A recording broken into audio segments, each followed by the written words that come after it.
Equilibrium constant partition function के ऊपर कैसे डिपेंड करता है और कैसे इसको इस्तेमाल करके आप ट्रांजिशन स्टेट थ्योरी के लिए रेट लॉ मालूम कर सकते हो। नमस्ते, मेरा नाम मनदीप दलाल है और इस लेक्चर में हम इन्हीं प्रश्नों के उत्तर खोजने की कोशिश करेंगे।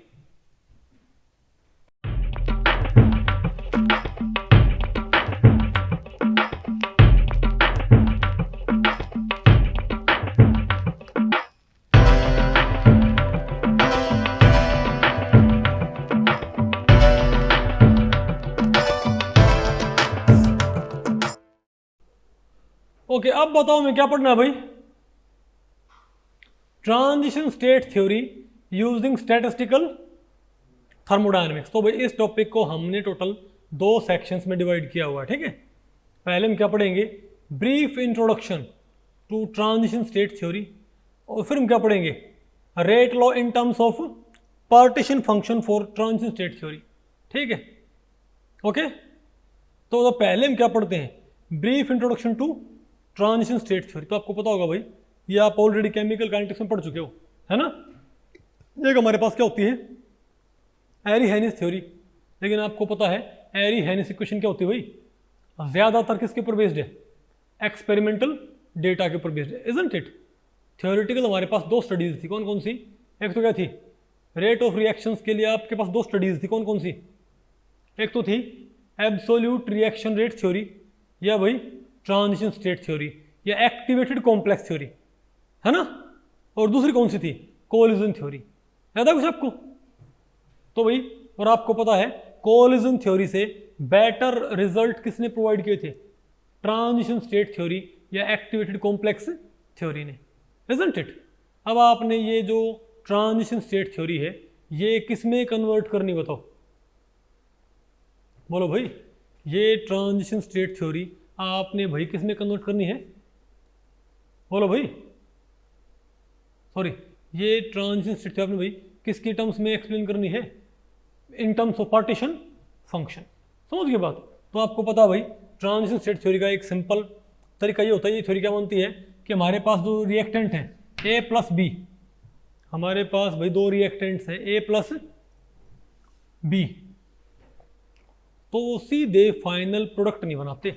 ए प्लस बी पहले बताओ क्या बनाते हैं? फास्ट इक्विलिब्रिया से एक्टिवेटेड कॉम्प्लेक्स, पता होगा ना आपको भाई, एक्स स्टार। ओके, और इसके लिए बताओ इक्विलिब्रियम कांस्टेंट क्या होता है? के स्टार, ठीक है। और फिर जो ये क्या बनता है हमारे पास? X star. ये बताओ फिर भाई किस में कन्वर्ट होता है? इन फाइनल प्रोडक्ट, और इसका रेट कांस्टेंट क्या है? के, इजंट इट, ठीक है बात। और अगर मैं इसका भी क्या बनाऊं, अगर हम इसका रिएक्शन कोऑर्डिनेट डायग्राम बनाएं, पोटेंशियल एनर्जी कर्व बनाएं, तो ये ऐसे हो जाएगा, पता होगा ना आपको। तो ये हमारे पास क्या है? रिएक्टेंट्स, ये क्या है? प्रोडक्ट्स, और ये हमारे पास क्या है? एक्टिवेटेड कॉम्प्लेक्स, एक्टिवेटेड कॉम्प्लेक्स होता ना ये। अरे बोलो, ठीक है। तो अब आप मुझे बताओ भाई कि आपने इसके लिए रेट लॉ लिखना है, लेकिन किसकी टर्म्स में? इन टर्म्स ऑफ पार्टीशन फंक्शन, ठीक है। तो ये बहुत सिंपल है, आपने तो क्या करना है? अरे ये फ्री टर्म में ये क्या है? ओके, अब बताओ क्या है? Rate law in terms of partition function for transition state theory. तो ये आपको पता ना भाई, ए प्लस बी के स्टार एक्स स्टार, के से पी। अब आप मुझे बताओ भाई कि हमारे आप इस रिएक्शन के लिए के स्टार कैसे लिखोगे? के स्टार, इसके लिए भाई के स्टार कैसे लिखा जाएगा बताओ? K star will be equal to, तो क्या है हमारे पास? Concentration of activated complex divided by A into B. Okay, अरे बोलो भाई। और मैं आपको बताऊं कि इसके लिए आप रेट कैसे लिख सकते हो? इसके लिए रेट, इस पूरी रिएक्शन के लिए रेट लो आप कैसे लिख सकते हो बताओ? बोलो भाई। कंसंट्रेशन ऑफ एक्टिवेटेड कॉम्प्लेक्स, कैसे भाई? कंसंट्रेशन ऑफ एक्टिवेटेड कॉम्प्लेक्स और into frequency of decomposition of, वो दोनों बातें होनी चाहिए। एक तो क्या कि एक्स स्टार की, क्योंकि एक्स स्टार ही क्या बनाता है? Final product. तो एक तो आपको क्या मालूम होना चाहिए? एक्स स्टार की कंसंट्रेशन। दूसरा क्या मालूम होना चाहिए बताओ भाई? कि एक्स स्टार की इसके अंदर टू ट्रेन की फ्रीक्वेंसी क्या है, नहीं पता आपको पहले पड़ी। अगर फ्रीक्वेंसी क्या होगी, ज़्यादा फ्रीक्वेंसी होगी तो रेट भी क्या आएगी, ज़्यादा। अगर कम फ्रीक्वेंसी का रेट भाई कम आएगी, इजंट इट। तो एक्स स्टार इंटू न्यू, ये सिंपली क्या बताओ, फ्रीक्वेंसी भाई। अरे नहीं आएगा आपको, बताओ। तो सिंपल सी बात है, अगर मैं एक्स स्टार की वैल्यू निकाल के उसे किससे मल्टीप्लाई कर दूं, frequency of decomposition of x star into product. अरे बोलो भाई, तो मेरे पास क्या चाहिए तो भाई, रेट आ जाएगी, रेट आ जाएगी ना हमारे पास। तो एक्स स्टार आप बताओ कैसे निकाल सकते हो। तो एक्स स्टार को निकालने के लिए भाई आप पहले क्या लिखो, के स्टार का एक्सप्रेशन, इक्विलिब्रियम कांस्टेंट का एक्सप्रेशन भाई इन टर्म्स ऑफ पार्टीशन फंक्शन। तो मैं आपको ये रेकमेंड करूंगा कि आप, क्योंकि एक इसका भी डेरिवेशन होता है, लेकिन आप इसको याद कर लो तो अच्छा है। ये बताओ हमारे पास क्या होता है, बताओ भाई, बोलो भाई। ये क्या हमारे पास, के स्टार का पार्टीशन फंक्शन, और जो ये न्यू आई है ये क्या होता है इसके लिए, -1। क्या होता है यहाँ पर भाई, -1 होएगा। तो ये -1 पुट करने पर वो तो क्या हो जाएगा, एन ए की पावर -1। तो एन ए कहाँ हो जाएगा, ऊपर आ जाएगा ना हमारे पास ये। अरे भाई इस रिएक्शन के लिए क्या है, अरे 2 मोल हैं, 1 मोल बना रहा है, 2 मोल ए बी से क्या बनता हमारे पास 1 मोल। तो वो क्या होता, क्या है हमारे पास ये, तो भाई मोल में चेंजमेंट क्या है, नंबर ऑफ मोल क्या हो रहे हैं, घट रहे होंगे, इजंट इट। अरे बोलो भाई, तो बताओ हमारे पास क्या गई, तो ये हमारे पास रेट कॉन्स्ट, तो आपके पास भाई इक्विलिब्रियम कांस्टेंट आपके पास ऐसा बन जाएगा। ये क्या है आपके पास, equilibrium constant in terms of partition function. क्यों नहीं आएगा आपको। अब आप एक काम करो, अब आपको बताओ भाई, जब ये कॉम्प्लेक्स टूटेगा ना तो इसका एक वाइब्रेशनल मोड बताओ किस में बदलेगा, ट्रांसलेशनल डिग्री फ्रीडम में। ध्यान रखियो भाई, ये स्टेटमेंट टाइप क्वेश्चन पूछ लेते हैं, ठीक है। तो आप ये बताओ भाई कि ये हमारे पास, अरे भाई इसका एक ट्रांसलेशनल, इसका एक वाइब्रेशनल मोड बताओ किसमें कन्वर्ट होना है, ट्रांसलेशनल डिग्री फ्रीडम में। तो आप बताओ वाइब्रेशनल हमारे पास पार्टीशन फंक्शन क्या होता है, ये क्या था मेरे पास vibration partition function, 1/e⁻ h nu v by K T था ना भाई। हमारे पास वाइब्रेशनल पार्टीशन फंक्शन क्या था, 1/1 e⁻ h nu v by K T. अब अगर यहाँ पर v क्या है, 0 भाई, अगर v में 0 पुट कर दूं तो मेरे पास क्या हो जाएगा, ये e⁻ h new by K T. अरे भाई e⁻ h new by K T हो जाएगा ये, तो क्या जाएगा मेरे पास ये, बताओ क्या जाएगा ये, 1/1 e⁻ h new by K T हो जाएगा, नहीं है क्या आपको।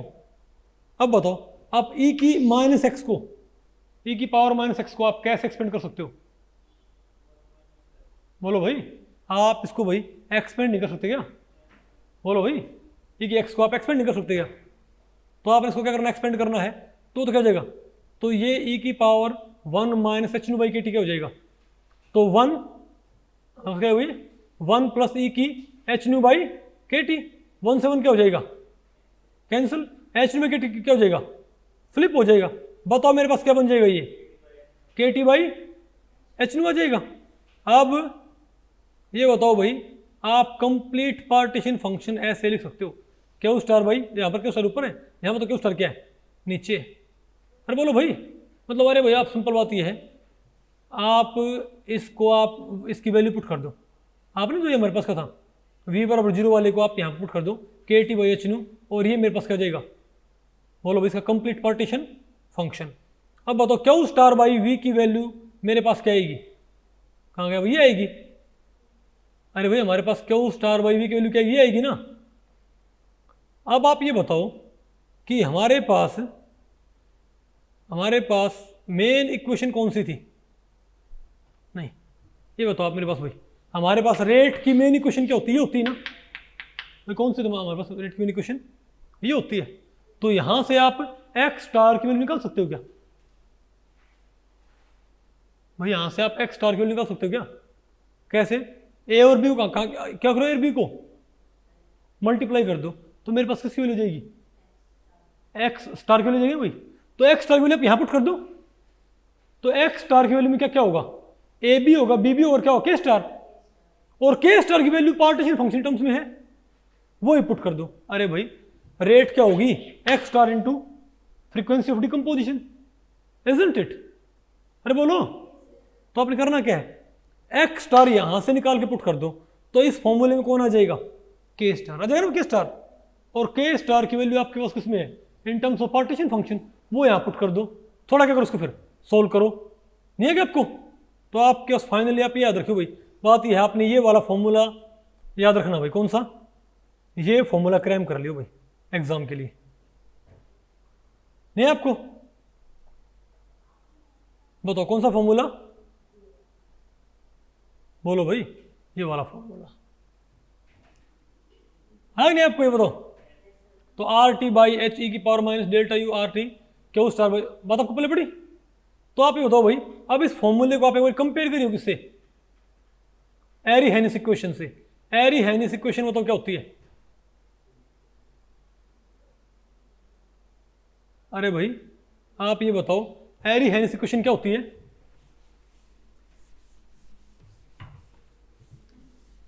अरे भाई एरी हेनिस इक्वेशन क्या होती थी बताओ, क्या होती है हमारे पास?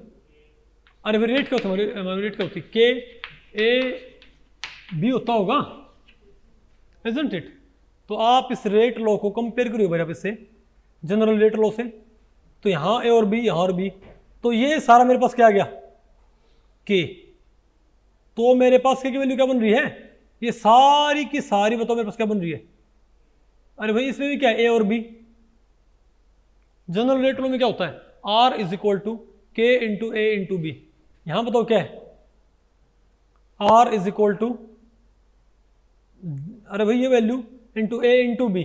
तो यहां से लेके यहां तक ये सारा क्या बताओ भाई, क्या आ गया, ये रेट कांस्टेंट आ गया नहीं हमारे पास ये? अरे बोलो भाई। और रेट कांस्टेंट को फिर आप एरी हेनिस कांस्टेंट से कंपेयर करियो, क्या होता है, क्या होता है हमारे पास, ए ई की power minus A by R T होता होगा। तो एक्सपोनेंशियल फैक्टर के अलावा सारा कुछ क्या होता है, एरी हेनिस कांस्टेंट क्या होता है? तो बताओ के की वैल्यू ये आ गई, तो इसमें इस ई की power minus delta U R by T को छोड़ के जो भी है ये आर बाई टी एच, और ये सारे का सारा, ये बताओ क्या मेरे पास, एरी हेनिस कांस्टेंट। यानी भाई मैं कह सकता हूं कि यानी इसके अंदर अगर मैं इसको भाई समझ करना चाहूं तो तुम क्या बोलूंगा, बताओ? अरे बोलो भाई, ये तो बताओ मेरे पास क्या आ गया, बोलो भाई। अरे भाई ये तो हमारे पास क्या आ गया,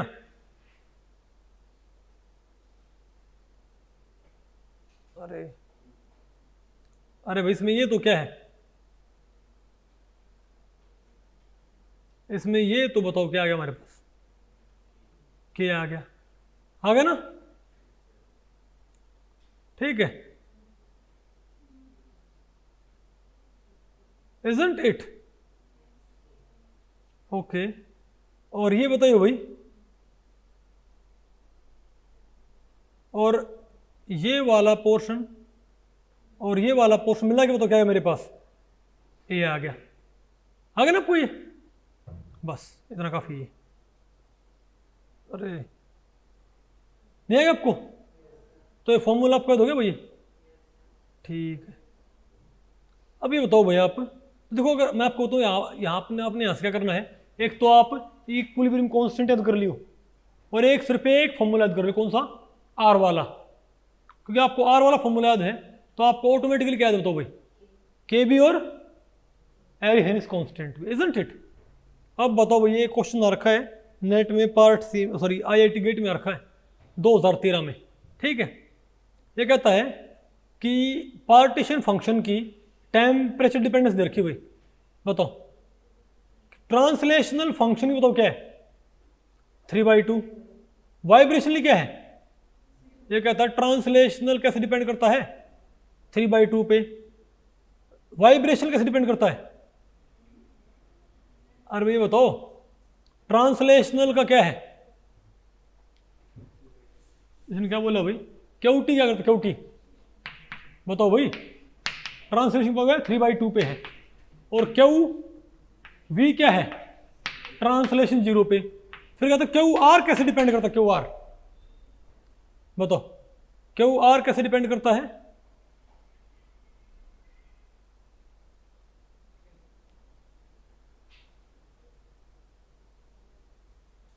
और बोलो भाई क्यू आर क्या होता है? लीनियर के लिए क्या है? लीनियर के लिए क्या है? एक पावर पे, और भाई 3/2 क्या है? Non linear. तुम क्या बोलेंगे? क्यू आर क्या बताओ भाई? क्या है? 1 पावर पे, और ये तो क्या है? लीनियर के लिए। और क्यू आर नॉन लीनियर के लिए क्या बताओ भाई? 3/2। पता होगा ना आपको? अरे भाई टी और बी में ये बात मायने नहीं रखती, नहीं है क्या आपको? अरे बोलो। तो ये इसकी क्या हुई? स्टेटमेंट है। फिर कहता ये कहता अगर हमारे पास कोई भाई कन्वेंशनल ट्रांजिशन स्टेट थ्योरी में, अगर बताओ क्या हमारे पास लीनियर मॉलिक्यूल से लीनियर मॉलिक्यूल, और क्या बन गया? Non linear molecule. इसने क्या बोला है कि linear molecule plus linear molecule, हमारे पास एक्टिवेटेड कॉम्प्लेक्स क्या बनता होता है भाई? Non linear. और ये बताओ क्या बनता है? प्रोडक्ट। ठीक है, तो आप ये बताओगे कि प्री एक्सपोनेंशियल फैक्टर यानी कि एरी-हेनिस कांस्टेंट, तो बताओ इस रिएक्शन में प्री एक्सपोनेंशियल फैक्टर भाई किसके ऊपर डिपेंड करेगा? बताओ भाई। टी की पावर -1, टी की पावर 1, टी की पावर 0, टी की पावर 2। क्या इसने क्या बोला भाई? तो आप ये बताओ कि हमको पता है भाई कि रेट कांस्टेंट क्या होता है? ये होता होगा कि नहीं होता भाई? Rate constant in terms of partition function ही होता है। तो इसमें प्री एक्सपोनेंशियल फैक्टर कौन सा बताओ? ये वाला क्या? इसमें यहां से यहां तक क्या भाई? भाई यहां से यहां तक ये सारा क्या बताइए? प्री एक्सपोनेंशियल फैक्टर नहीं कहिए। तो इसमें ऊपर तो क्या है? क्यू स्टार, और नीचे क्या बताओ भाई? तो आपको साफ दिख रहा है कि जो प्री एक्सपोनेंशियल फैक्टर है वो क्यू स्टार है क्या है? डायरेक्टली। और क्यू ए क्यू बी की मल्टीप्लाई क्या है? आपको नजर नहीं आ रहा क्या भाई? अरे भाई क्या प्री एक्सपोनेंशियल फैक्टर क्या है बताओ? क्यू स्टार के तो क्या है? डायरेक्टली। और क्यू ए क्यू बी की मल्टीप्लाई क्या है? इनवर्सली है। तो अपन करना क्या है भाई? आप इनमें टेम्परेचर डिपेंडेंस आप यहां पुट कर दो। नहीं है क्या आपको? तो क्या होगा? तो आप एक काम करो भाई, अब ऊपर तो क्या करना है? ट्रांजिशन स्टेट का पार्टीशन फंक्शन, ट्रांजिशन स्टेट का total partition function, isn't it? बताओ क्या है हमारे पास? और कैसे हमारे पास ट्रांजिशन स्टेट? Non linear. तो नॉन लीनियर का बताओ क्या है? रोटेशनल तो क्या है? टी की पावर -3। वाइब्रेशन क्या है? टी की पावर 0। और ट्रांसलेशन क्या होता है सभी का? टी की पावर 3/2। तुम क्या बोलेंगे ऊपर? क्या बताओ ऊपर क्या है यहां पर? अरे भैया किसकी मल्टीप्लाई आएगा? Q R Q V Q T की, Q R Q V Q T की। क्यू आर की डिपेंडेंस क्या है? नॉन लीनियर के लिए 3/2, 0 और 3/2। तो ऊपर क्या है मेरे पास? बताओ तुम क्या बोलेंगे? तो टी की पावर 3/2 इंटू टी की पावर 0 इंटू टी की पावर 3/2 क्या है? टी की पावर 3 आएगा ऊपर। तो क्या है मेरे पास ऊपर? नहीं आ रहा ना आपको ये? भाई ऊपर क्या है हमारे पास? ये टी की पावर 3 आ गया। अब बताओ क्यू वे क्यू बी। अब पहले क्यू वे का निकालो। क्यू वे का, क्यू वे क्या है? लीनियर। क्या है भाई? लीनियर। तो टोटल इसका क्यू ए कैसे है? क्यू ए कैसे है? क्यू ए तो दिस इंटू दिस। लीनियर का रोटेशनल, वाइब्रेशनल, ट्रांसलेशनल। बताओ क्या है? टी की पावर 1, टी की पावर 0, टी की पावर क्या है? टी की पावर 5/2। क्या है भाई? क्या आ गया ये? पावर 5/2। अब बताओ क्या? अब क्यू बी क्या है? लीनियर। इसने क्या बोला था? Linear plus linear. तो दूसरे मॉलिक्यूल का क्या है? ये तो कंसीडर नहीं करना ना भाई। दूसरे मॉलिक्यूल का पार्टीशन फंक्शन पुट करियो। ये कैसे डिपेंड करता है? टेम्परेचर की एक पावर पे, लीनियर मॉलिक्यूल का रोटेशनल, लीनियर मॉलिक्यूल का वाइब्रेशनल और ट्रांसलेशनल। मल्टीप्लाई करियो। टी की पावर 1, टी की पावर 0, टी भी क्या? टी की पावर 5/2 है ना? तो क्या ये मल्टीप्लाई नहीं की? बोलो भाई। टी की पावर 5 आ गई, तो क्या है हमारे पास, ये कैंसिल हो गया। तो क्या है टी की पावर, तो क्या लग रहा है आपको ए किसके ऊपर डिपेंड कर रहा है, ए की पावर -2 पे, नहीं, क्योंकि भाई ध्यान से देखो बाहर एक क्या है, टी भी तो है, एक टी बाहर भी तो था भाई, नहीं मतलब आपको पहले पड़ी, तो इनटू क्या था हमारे पास, एक टी बाहर ना और फैक्टर में, एक कैंसिल हो गया, मतलब ए मेरे पास क्या गया -1, नहीं है क्या आपको, फिर गेट में आ रखा, ये आ गया नहीं आपको ये, अरे बोलो, तो कौन सा ऑप्शन आ गया मेरे पास, टी की पावर -1, नजर आया दिनेश, ठीक है। तो भाई इस लेक्चर में इतना ही। अगर इस लेक्चर के बारे में आपके कुछ प्रश्न या सुझाव हैं तो आप मुझे नीचे कमेंट सेक्शन में पूछ सकते हैं, मैं उनके उत्तर देने की पूरी कोशिश करूंगा। तो ठीक है, मिलते हैं अगले लेक्चर में, तब तक के लिए नमस्ते।